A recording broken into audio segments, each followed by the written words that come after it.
باش.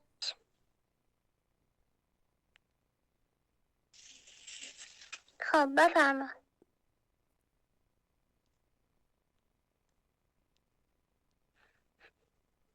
یکیتون داشت حرف میزد، کدوم بود؟ خفه شدن. مبین جواب شو بده مبین، داشتی صحبت میکردی. مبینا بابا ساکت باش، یکم از کلیپ بگیرم، میخوام یه دونه ریکورد بگیرم رضا. همون قبول کن. خدا من آدم بدی نیست. سی آی رضا خفه شو، میخوام مراقبت کن لطفا. رضا خفه شو، میخوام فیلم میگیرم. از چی داری فیلم میگیری؟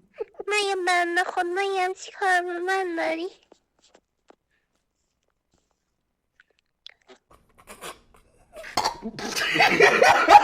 دیدمش تو پابجی خیلی مثلا کلیپاشو دیدم. پابجی چیه؟ فقط کالاف.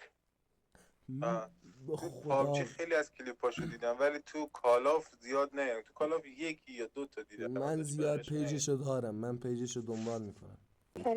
پریسا داخل ویدیوش مژیک رنگی داشتش ایسکانی کرد. رنگی ببین من پسر مثلا نمیشناسم، فقط دختر. تو رو میگیرم. مگه من اتوبوستم. درسته فالو لایک و کامنت یادتون نره. چی؟ تریاک مصرف میکنی؟ ها؟ پریسا بله بیشتر بخونی؟ یه شعر بخون ببینم. یه شعر بخون. چی بخونم خانم؟ شعر معروف تو بخون. یه شعر داری همیشه میخونی، بعضی وقتا دیدم میخونی. من شعر ندارم، فقط یه آهنگ بلدم. بخون بعد از نستن خودش خدایا خندش میگیره حاجی.